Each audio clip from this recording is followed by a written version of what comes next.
फ़ौज में गलत रिवायत पड़ी है। जनरल कियानी साहब ने जो है वो ली एक्सटेंशन, तो फ़ौज में उनके खिलाफ नफरत थी, बड़े काबिल इज़्ज़त थे।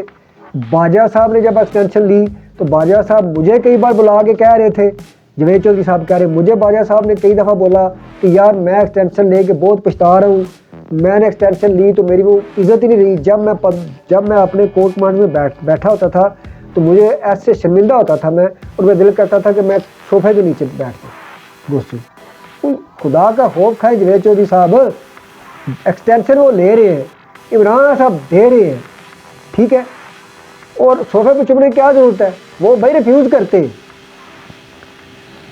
औज़ु बिल्लाहि मिनश शैतानिर रजीम, बिस्मिल्लाहिर रहमानिर रहीम। अस्सलाम वालेकुम नाज़रीन, MZ TV यूट्यूब चैनल से आज और कल प्रोग्राम के साथ बहुत अर्सा के बाद हाजिर हूँ। इस वक्त मुल्क में आग लगी हुई है। हमारी फ़ौज दुनिया की तारीख की सबसे बड़ी और मुश्किल तरीन जंग लड़ रही है, जिसमें तय दर तय खुफिया राज हैं जिनका आवाम को नहीं पता। आवाम टिकटॉक देख के या कुछ यूट्यूबर्स को देख के या एंकर्स को देख के तो अपना ज़हन जो है वो बना रही है, और जो 9 मई को हुआ वो आवाम के सामने है। 1971 में बांग्लादेश में मुफ्ती बानी ने जो किया वही 9 मई को होने वाला था, मदद के साथ।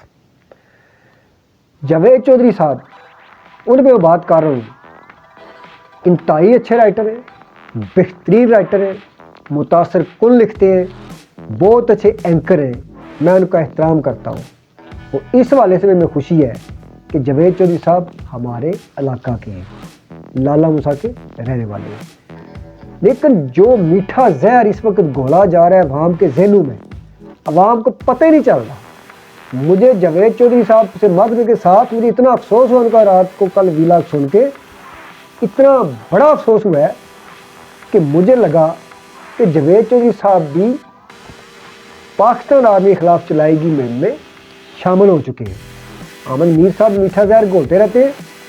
ये एंकर हमारे कुछ जो है, जो भी हुकूमत आएगी, अब गौर करने की बातों में, हर हुकूमत में जो भी गवर्नमेंट आएगी उसको अनस्टेबल करने के लिए ये लोग प्री प्लान, ये प्लान किए हुए लोग, मैं जवेद चौधरी साहब की बात नहीं कर रहा, लेकिन आज जो मैंने उनकी बात सुनी मुझे बहुत ज़्यादा दुख हुआ है। ये लोग हुकूमत जो है अपोजिशन की ज़बान बोलेंगे हुकूमत के ख़िलाफ़ और डिस्टेबलाइज करेंगे, बदनाम करेंगे, गवर्नमेंट को काम नहीं करने देंगे, अच्छे कामों को भी अप्रिशिएट नहीं करेंगे। और जब वही हुकूमत अपोजिशन में चली जाएगी तो अगली हुकूमत को वो लान तान करते रहेंगे। बात मुख्तर करता हूँ, आप फरमा रहे थे, फरमाते हैं, अच्छी बातें करते हैं वो, लेकिन एक टॉपिक लेते हैं, 4-5 टॉपिक लेके एक पे 1-2 या आधा मिनट बोलते हैं। तो क्या हुआ कि हमारी फ़ौज के एक ऑफिसर के समेत 7 जवान शहीद हो रहे हैं, 10 फिगर उन्हें शहीद कर रहे हैं। एक तरफ उनके खिलाफ ट्रोलिंग की जा रही है और दूसरी तरफ जवेद चौधरी साहब एक ऐसा नाजुक टॉपिक लेके बैठ गए हैं कि जो इस वक्त नहीं बनता था। जवेद चौधरी साहब, आप हमारे भाई हैं, मैं आपसे मुखातब हूँ। आप नसीर सिद्ध की मिसाल दे रहे हैं MNA की लाला मूसा में, जिनका भाई एयर चीफ है, जिसको शहबाज शरीफ ने 1 साल की एक्सटेंशन दी है। आपने लिंक किया है शहबाज शरीफ को इस बात से कि ये गवर्नमेंट जो है, इसने आर्मी के, पहले तो आर्मी चीफ को एक्सटेंशन मिलती होती थी, उन्होंने एक नई रवायत काम की है कि एयर चीफ को एक्सटेंशन दी है। ठीक है, आप ही के गांव के करीब बैठे हुए, मैंने एक गांव की बैठक में, सफदर कॉलेज की बैठक में ये बोला था, आपकी बात इस हद तक मैं इत्फाक करता हूँ कि ये जो इलेक्शन है, इलेक्शन से 10 दिन पहले अगर कमरुज़्ज़मान कायरा साहब एक पॉपुलर लीडर है, अगर वो इलेक्शन जीत गए तो समझने इस्टेब्लिशमेंट जो है वो टोटली बिलावल ग्रुप के साथ है, और कमरुज़्ज़मान कायरा जीत गया तो पीपल पार्टी की हुकूमत बनेगी, ज़ाते पीपल पार्टी की। अगर सैयद वजाद हुसैन शाह एक यंग मैन जो है, सैयद नासिर शाह साहब के बेटे हैं और सैयद नूर हुसैन शाह साहब का MNA के भतीजे हैं, सैयद नूर हुसैन शाह साहब के भतीजे हैं। पॉपुलर वो ग्रुप है सियासी इलाका में, जो 50 से 60 हज़ार वोट अपना घर से लेकर निकलते हैं, उनका वोट बैंक है। वो जीते समझ लें इलेक्शन फेयर हुआ है और अगर नसीर सिद्ध साहब जीत गए तो इट मीन्स कि एस्टैब्लिशमेंट इन्वॉल्व है, गैर जमदरी की बात है। और जब नसीर सिद्ध साहब जीते तो चूंकि वो फैमिली नवाज शरीफ फैमिली के करीब है, एयर चीफ के वो भाई है, तो इसका मतलब ये है कि आइंदा हुकूमत जो है वो नून लीग की होगी। वही हुआ, यहाँ तक ये बात ठीक है। अब एक्सटेंशन दी है शहबाज शरीफ साहब ने, आप उस पर तबसरा कर रहे हैं 15-20 मिनट, सॉरी 6 से 7 मिनट, कि देखें जी एयर चीफ ने एक्सटेंशन ली है, फौज में गलत रवायत पड़ी है, जनरल कियानी साहब ने जो है वो ली एक्सटेंशन, तो फौज में उनके खिलाफ नफरत थी, बड़े काबिल इज्जत थे।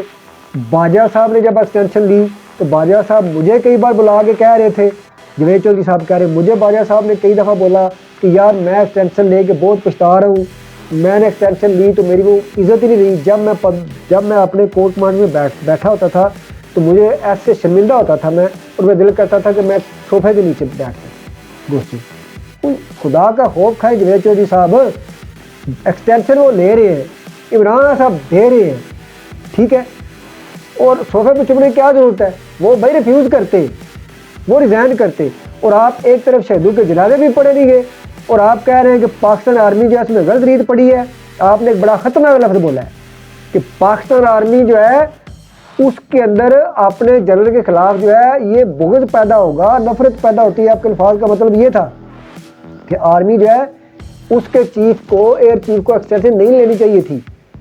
एक तरफ शहीद हो रहे हैं हमारे फौजी मादरे वतन पर, दूसरी तरफ आपका एक लीडर जो है वो जेल में बैठकर भी मदद के साथ वो ऐसा प्रोपेगेंडा कर रहे हैं कि IMF कर्जा ना दे, फौज अब पेट्रोल डालता है, पेट्रोल वाला महंगा, सब्जी वाला महंगी देता है, अब अवाम यहाँ पे आ कहते हैं जी फौज ने महंगाई की है। जवेद चौधरी साहब खुदा का खौफ खाए, शहबाज शरीफ साहब तक आपकी बात ठीक है, कौन नहीं जानता कि शरीफ खानदान खुद पसंद है, कौन नहीं जानता शरीफ खानदान ने मुरूसी सियासत को पाकिस्तान में फ़रोग़ दिया, कौन नहीं जानता कि शरीफ खानदान जब इक़्तिदार में आता है तो अपने घर वालों को नवाजता है, कौन नहीं जानता। और आप एक आर्मी को टारगेट कर रहे हैं, उस आर्मी को जो दुनिया की सबसे बड़ी जंग इसमें लड़ रही है, जिसको पाकिस्तान के अंदर से हमायत की ज़रूरत है। मैं समझ लें आप इल्ज़ाम लगा रहे हैं, सच्चा है मेरी नज़र में, आप भी प्री प्लान कर रहे हैं ये। आप क्यों आर्मी के खिलाफ खोलें, आर्मी को जरूर खिलाफ खोल के बोले कि एक्सटेंशन इन दिनों में। मुझे उम्मीद है जवेद चौधरी साहब आपने अगर मेरी बात सुनी है, मेरे भाई हैं, मुझसे सीनियर है, ठीक है, आपने जब जनरल बाजवा को एक्सटेंशन मिली थी तो कितने मिनट लगाए थे उस वक्त, उसी दिन बताएं मुझे आप। आज एक एयर चीफ को एक्सटेंशन मिली, आप इल्ज़ाम एयर चीफ का ये होगा उनके खिलाफ फौज के अंदर लोग खिलाफ होंगे, लेकिन आपने ये इशारा दिया है लोगों को, जो सादा लोग अवाम, हमारे मासूम अवाम जो हैं वो जो फौज के खिलाफ बातें कर रहे हैं, सुन के खुश होते हैं, आपने उनको इशारा दिया है कि फौज बगावी हो सकती है, खास को बदहन। बहुत शुक्रिया, जज़ाकल्लाह।